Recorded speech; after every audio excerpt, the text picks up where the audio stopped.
Coming up next, the latest on the sudden death of a couple that's sending a wave of shock through the community. Plus, learn more about the new laws in Pennsylvania that take aim at tobacco and vaping. I think that anything they can do to make it harder for these people to get, their access to this, I think it's a beneficial measure. And find out what business is leaving its longtime State College location and what new food chain is coming to town. The Center County Report starts now.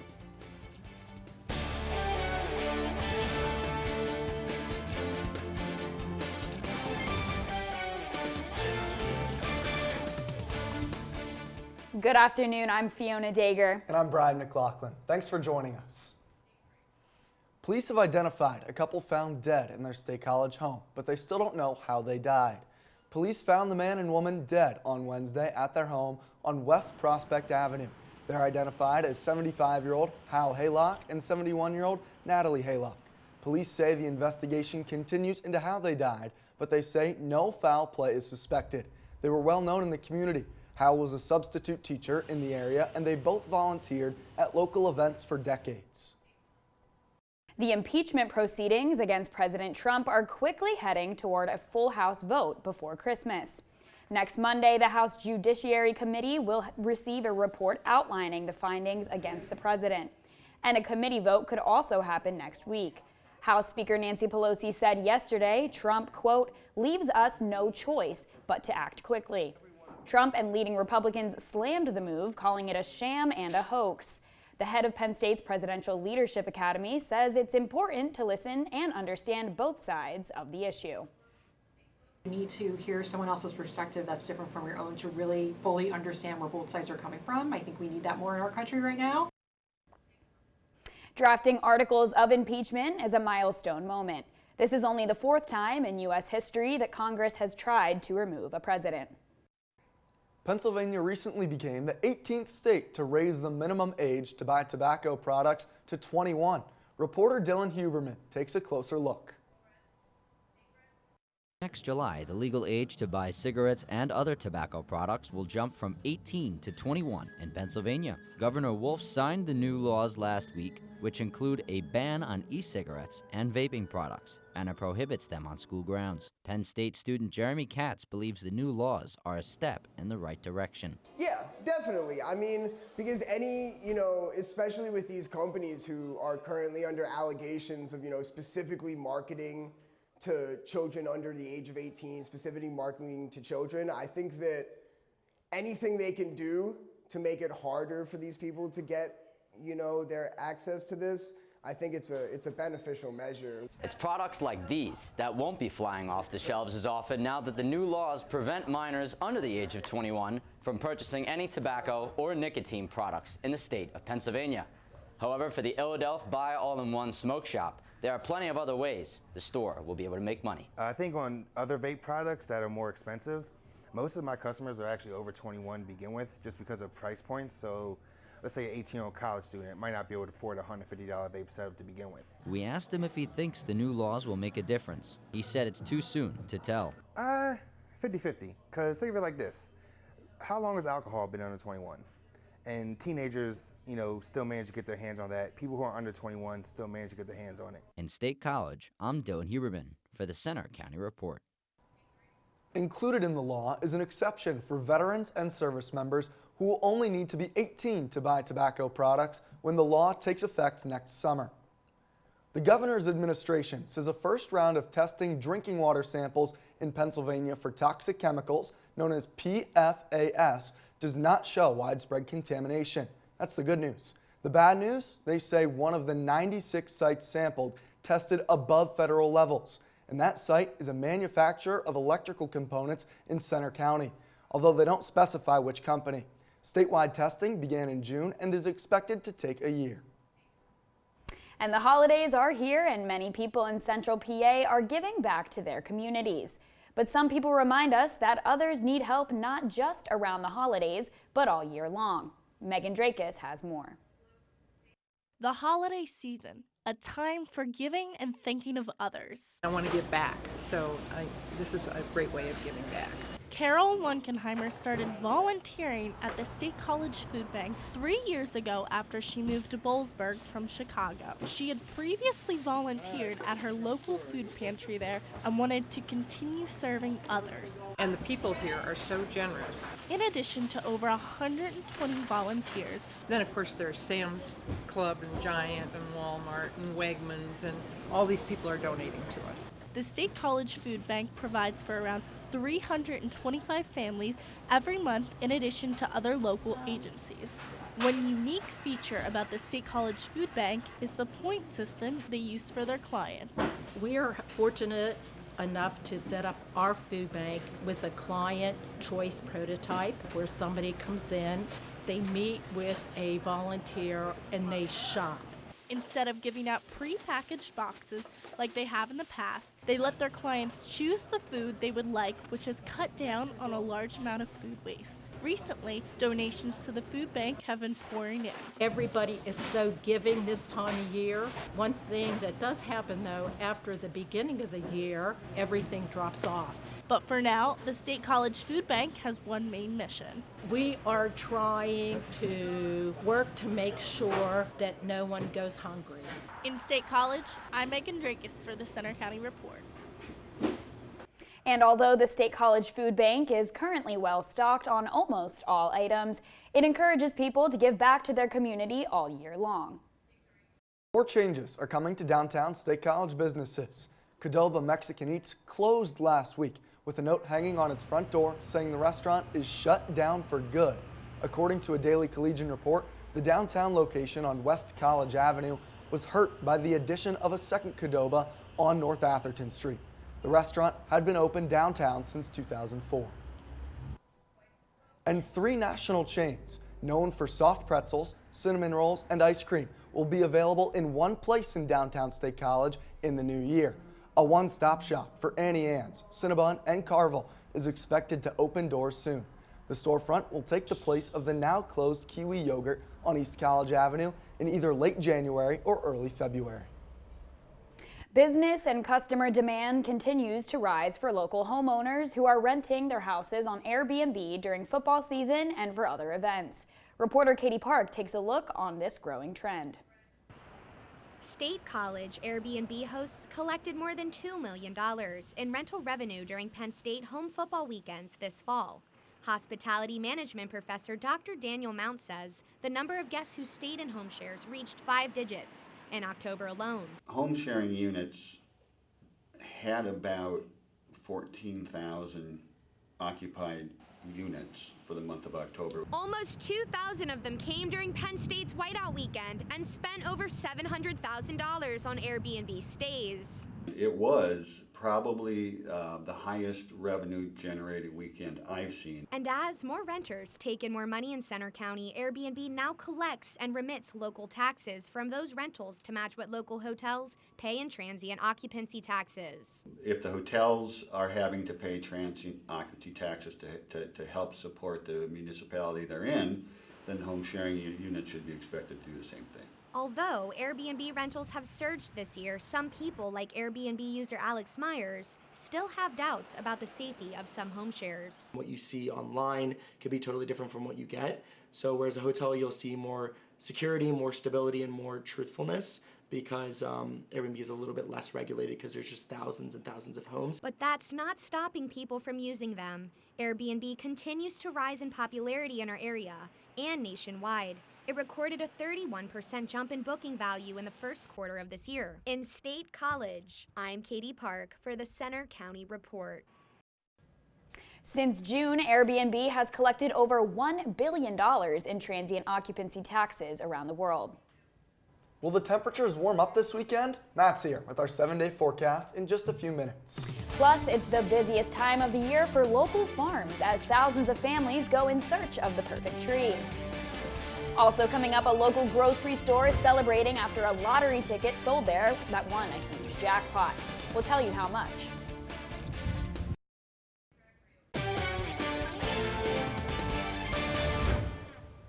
For many families, holiday fun includes the tradition of picking out the perfect Christmas tree. And reporter Erin Neary says that means booming business for local farms this month. Every year, up to 30 million real Christmas trees are sold across the country.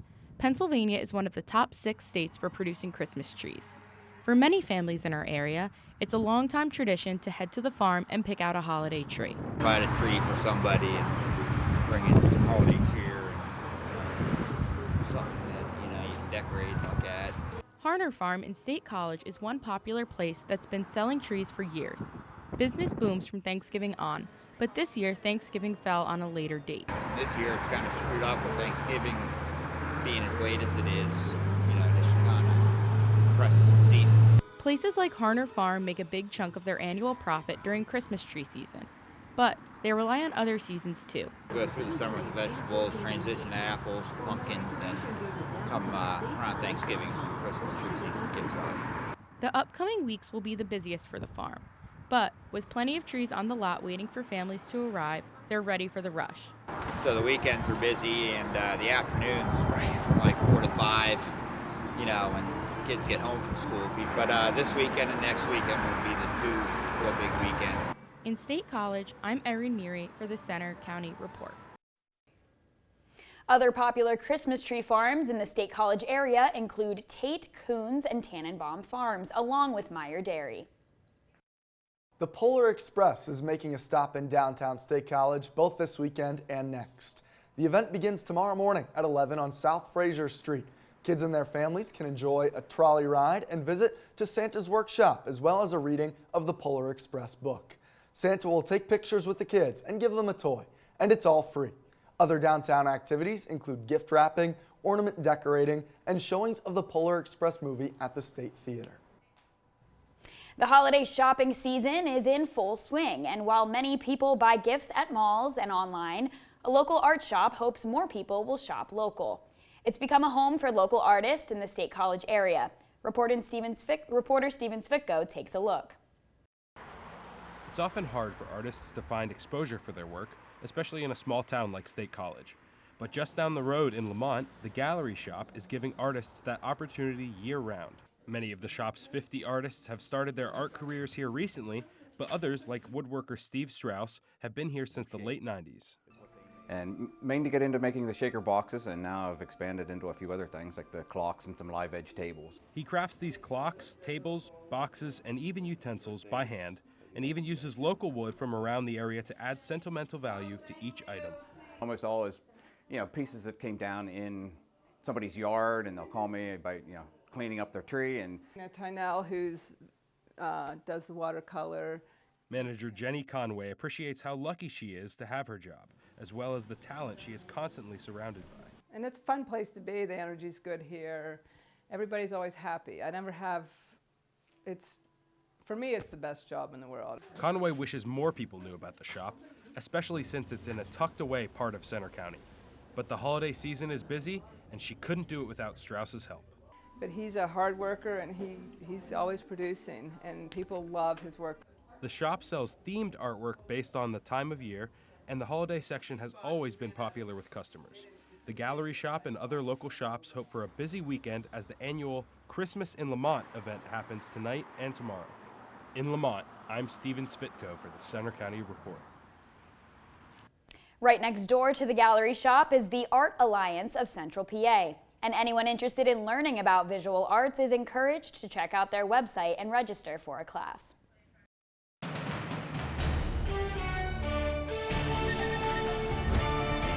Good afternoon, I'm meteorologist Matt Yurosavik. Looking live right now over the mountains of Johnstown, we do see those light blankets of snow there on some of the higher mountaintops.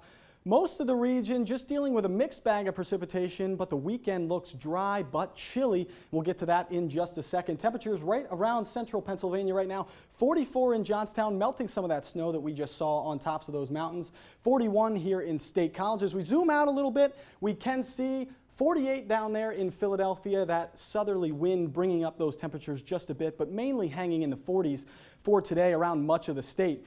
The places up to our north did see some snow showers this morning, a mixed bag of precipitation right now up toward Bradford and down toward Pittsburgh and places like Johnstown, seeing a few showers right now actually, and those will move into State College as we head through the rest of today. This moisture associated with a Clipper system that is right now moving across parts of New York, almost the entire state, seeing some sort of snowflakes or even some rain showers there in the southern parts of the state. That will continue to move on to the east as we head through the day. Let's time that out for you right now. We can see some rain showers moving through State College around 5:30 tonight, but behind it, those winds do shift out of the northwest, and behind it, we could be looking at some snowflakes up by Erie, even making it down here to central Pennsylvania as we head into the overnight hours. But then tomorrow, skies clear out, mostly sunny skies, but a chilly day is on tap for tomorrow. For today, though, 44 degrees will be your high temperature, cloudy with some of those rain snow showers possible. Those southeast winds do shift out of the northwest as we head through tonight. It will get down to 24 degrees tonight. A few flurries are possible, partly cloudy skies. And then for tomorrow, we will see a high of only 35 degrees, so it will be quite chilly, but mostly sunny skies. Quick look here at your 7-day forecast. We do see a high of 39 there for Sunday. Cloudy, partly cloudy skies there for Sunday. Then Monday and Tuesday features some rain in the forecast. Temperatures do come up a bit, but then behind it, another cold air mass looks like it's going to move in. Matt, I'm not happy. 30 degrees is a high in that 7-day forecast. Yeah, 30. It looks like a very chilly air mass is going to move in. I don't like that. Too cold for me. I mean, maybe we'll get lucky and some warmer temperatures might move in. Let's hope. We can hope. Well, speaking of luck, the Pennsylvania lottery system, tickets sold in State College won someone $1.9 million this week. The Wise store on Martin Street earned a $10,000 bonus for selling the jackpot-winning ticket. The winner has 1 year to claim their prize, and that's quite a big chunk of change there. Now here's Zach Kaplan with sports. Thanks, guys. Coming up next is James Franklin getting a contract extension today. That'll be next in sports. Also coming up, Penn State basketball back in action this week. We'll have the highlights for you right after the break.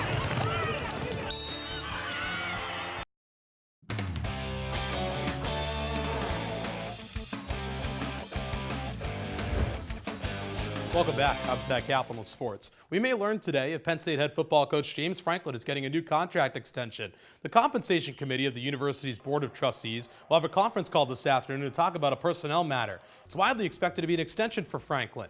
Meantime, after taking care of Rutgers at home last weekend, the Nittany Lions remain at number 10 in the college football playoff rankings. It's not all good news for PSU, though, as the Wisconsin Badgers and Florida Gators jumped the Lions to reach the 8th and 9th spots in the poll. Penn State has the week off, while Ohio State and Wisconsin duke it out in the Big Ten championship game. Many expect a Buckeye win tomorrow would open the door for a Penn State return to Pasadena and the Rose Bowl. 6th-ranked Penn State hockey heads north to take on the Michigan Wolverines tonight and tomorrow. The Nittany Lions are coming off a split series last weekend in Massachusetts. They beat Merrimack College 7-0, but then lost at overtime to UMass Lowell. Penn State is now 11-4 on the season, but Yost Ice Arena at Michigan has been a house of horrors for Penn State, where they have not won since 2014. After splitting a pair of games in Brooklyn last week, Penn State basketball hosted Wake Forest at the Bryce Jordan Center on Wednesday night. As part of the Big Ten ACC Challenge, the Nittany Lions look to grab another win for the conference. Let's take a look at the highlights now. In the first half, Penn State setting the tone early. Mike Watkins slapping this one back a few rows. Look out, folks. Later in the first half, Penn State with a 10-point lead, passing around the perimeter. Seth Lundy here on the far wing knocking down a triple. He puts Penn State's lead up to 13. They lead by 18 at the break. Second half now, Lions force a steal, and watch on the other end, it's Isaiah Brockington, the St. Bonaventure transfer, getting the and one in traffic. Penn State leading by a comfortable 27, and then late in this one, Lions running away with it. Look out below. It's going to be Brockington driving in again. He'd finished with 13 on the night. The final in this one, Penn State with a 76-54 win. They'll travel to Ohio State tomorrow and host Maryland on Tuesday. Now to the Lady Lions, who hosted Pittsburgh last night at the Bryce Jordan Center. At 4-4 on the year, Carolyn Keeger's squad was looking for a momentum-boosting non-conference win. Let's check out those highlights now. Penn State running out of the tunnel, got the band playing at the BJC as well, but a slow start for both teams. In the first quarter, both sides shot just 22% from the field. The game was tied at only 11 after one. But in the second, Kamaria McDaniel just lighting it up, drives in for the finish. He had 17 in just the second quarter last night. Lions would lead by 12 at the break. Third quarter now. Pitt not going away. Deschanette Harris gets it to go. Panthers only down 8 heading into the fourth. but it was all McDaniel to close this one out, driving in coast to coast. Counted for Penn State. She had 20 in the second half, finished with 40. That's the most by a Lady Lion since 2001, only the third 40-point game in school history. Lions hold on to win 78-73. So Coach Keeger, how did the team turn it around offensively?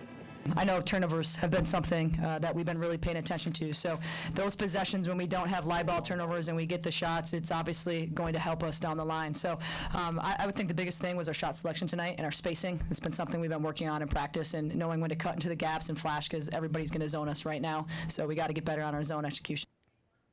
Meanwhile, Penn State women's volleyball will host the first round of the NCAA tournament this weekend after getting the number 11 overall seed. The Nittany Lions host Ivy League champion Princeton tonight in the opening round, while American plays Towson. Penn State finished the regular season this year tied for second in the Big Ten. They fell to Stanford last season in the national quarterfinals, and Penn State and Stanford remain the only teams to play in every NCAA tournament. Penn State wrestling is back in action this weekend after a 60-duel win streak was snapped at Arizona State last Friday. The Nittany Lions lost 19-18 in part because they forfeited at 184 pounds. Tonight the Lions visit Lehigh and they'll return to Rock Hall on Sunday against Penn. That duel is scheduled to start at 2 p.m. That's all for sports. I'll send it back to you guys at the anchor desk. Thanks, Zach. Coming up next, an iconic piece of Penn State history has a new look this week after months covered up by scaffolding. More on that story next. It's been a landmark on Penn State's campus for almost 100 years. Now the next step is underway on a major repair project to the old main bell tower. Most of the construction work is wrapping up and the major scaffolding is now removed. The project includes stone and brickwork, a new roof covering, and waterproofing. The project began in May. Some work still remains, but it should be done by later this month. The bell tower was built in 1930. That's all for today's newscast. You can find more of our stories on our website, centercountyreport.com. And you can follow us anytime for breaking news on our Twitter feed. That's at Center County REP or on our Facebook page. And we also have a Center County Report Instagram. Join us for our next newscast on Tuesday. Have a great weekend.